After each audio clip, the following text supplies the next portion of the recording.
Rahat Ali hospital کے زچہ بچہ ward کے باہر بڑی بے چینی سے کھڑے تھے۔ ان کی زندگی میں بہار آنے والی تھی اور انہیں اس بہار کا بے صبری سے انتظار تھا۔ الٹرا ساؤنڈ کے ذریعے انہیں پہلے ہی پتا تھا کہ آنے والا کوئی فرشتہ نہیں بلکہ ننھی پری ہوگی، مگر وہ خوش تھے، بہت خوش۔ اپنی حیثیت سے بڑھ چڑھ کر خرچ کرنے میں مصروف تھے۔ معمولی نوکری تھی، جمع پونجی کچھ خاص نہیں تھی۔ جو بچی ابھی اس دنیا میں آئی نہیں تھی اس کے کپڑے خریدے جا چکے تھے، اس کے فیڈر سے لے کر پیمپرز تک ہر چیز خریدی جا چکی تھی۔ دوائیوں اور ہسپتال کے سارے اخراجات ملا کر اب تک قریباً 20,000 روپے خرچ ہو چکے تھے۔ انہوں نے 10,000 کا تخمینہ لگایا ہوا تھا۔ مزید پیسے ایک دوست سے ادھار پکڑے تھے۔ کوئی بات نہیں، خوشی کے موقع پر اتنا خرچ ہو ہی جاتا ہے۔ پھر ایک خوشخبری اور ساتھ ہی نرسوں اور آیاؤں کی قطار۔ سب کی تھوڑی تھوڑی خدمت ضروری تھی۔ سب کو مٹھائی کے پیسے دیے تو ایک ننھی منی پری کو گود میں لینا نصیب ہوا۔ گود میں لیتے ہی کلیجے کو ٹھنڈ پڑ گئی، پیسے پورے ہو گئے۔ آج راحت علی صاحب کی بیٹی کی پہلی سالگرہ تھی۔ زیادہ خرچہ افورڈ نہیں کر سکتے تھے، آفس سے کچھ پیسے ایڈوانس پکڑ کر ایک چھوٹی سی پارٹی رکھی تھی۔ کچھ اپنے رشتہ دار تھے، کچھ بیگم کے، اور بس۔ اس وقت وہ کھلونوں کی دکان میں کھلونے دیکھنے میں مصروف تھے۔ محدود پیسوں میں انتخاب اور بھی مشکل ہو جاتا ہے۔ کم قیمت کے کھلونے ان کو پسند نہیں آ رہے تھے، جو پسند آ رہے تھے وہ مہنگے بہت تھے۔ آخر ایک پنک کلر کی گڑیا پہ ان کی نگاہیں ٹک گئیں۔ میری بیٹی کو یہ بہت پیاری لگے گی۔ تھوڑی مہنگی تھی مگر بہت پیاری تھی۔ 1 سال کی سارا پنک کلر کے فراک میں اپنی سالگرہ پہ بالکل پری لگ رہی تھی۔ پنک کلر کی گڑیا دیکھ کر اس کا چہرہ دمک اٹھا اور راحت علی صاحب کے پیسے پورے ہو گئے۔ سارا 4 سال کی ہو چکی تھی۔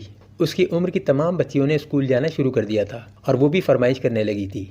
بابا میرا یونیفارم کب لائیں گے؟ آج ہی لاؤں گا بیٹا۔ وہ اپنے دوست کی دکان پر موجود تھے۔ کچھ قرضہ درکار تھا۔ ان کا دوست ان کو کبھی مایوس نہیں کرتا تھا۔ بعد میں وہ تھوڑا تھوڑا کر کے چکا دیتے۔ اگلی صبح ان کی پیاری بیٹی نئی یونیفارم اور نئی کتابوں کے ساتھ اسکول جا رہی تھی۔ سارا بہت خوش تھی۔ راحت علی صاحب کے چہرے پر بھی مسکراہٹ تھی۔ ان کے پیسے پورے ہو گئے تھے۔ ہر سال نئے اخراجات، ہر سال نئی کتابیں، پھر سارا کی ننھی منی خوشیاں پوری کرنے کے لیے اضافی اخراجات۔ گھر کے دیگر اخراجات اس کے علاوہ تھے، مگر راحت علی صاحب اپنی بیٹی کی خوشی دیکھ کر اپنی ہر مجبوری و غربت بھول جاتے تھے۔ منازل پہ منازل طے کرتی سارا آج کالج پہنچ چکی تھی۔ آپ کی سارا کو محبت ہو گئی ہے۔ بیگم کے جملے نے راحت علی صاحب کو چونکا دیا۔ بچیاں کتنی جلدی بڑی ہو جاتی ہیں۔ کون ہے وہ؟ غلام مصطفیٰ کا بیٹا احسن، اس کے کالج میں ساتھ پڑھتا ہے۔ بیگم نے نام بتایا اور راحت علی صاحب کے قدموں تلے سے جیسے زمین نکل گئی۔ غلام مصطفیٰ ان کے محلے کا سب سے بدنام شخص تھا۔ پرائز بانڈ کی پرچیوں کے حرام کاروبار سے پنپنے والا یہ شخص آج دنیا میں ایک مقام حاصل کر چکا تھا۔ سارا کو پیار سے سمجھا دو، مجھے یہ رشتہ منظور نہیں۔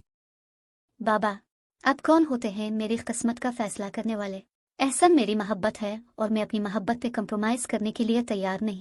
میں نئے زمانے کی پڑھی لکھی لڑکی ہوں، کوئی بھیڑ بکری نہیں جسے آپ اپنی مرضی سے کسی بھی کھونٹے سے باندھ دیں گے۔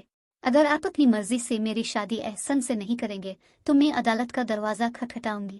سارا کا جواب 2 ٹوک تھا۔ ایک پڑھی لکھی بیٹی کے آگے باپ لاجواب ہو چکا تھا۔ زبان گنگ تھی۔ سارا اپنا فیصلہ سنا کر اپنے کمرے میں واپس جا چکی تھی اور راحت علی صاحب کو ہکا بکا چھوڑ گئی تھی۔ اگلے دن صبح لوگوں کو کمرے میں ایک باپ کی لاش ملی جس کی زندگی کا سارا سرمایہ ڈوب چکا تھا۔ موت کا سبب دل کی دھڑکن کا بند ہو جانا تھا۔ لاش کے پاس ایک گڑیا پڑی تھی، پنک کلر کی گڑیا۔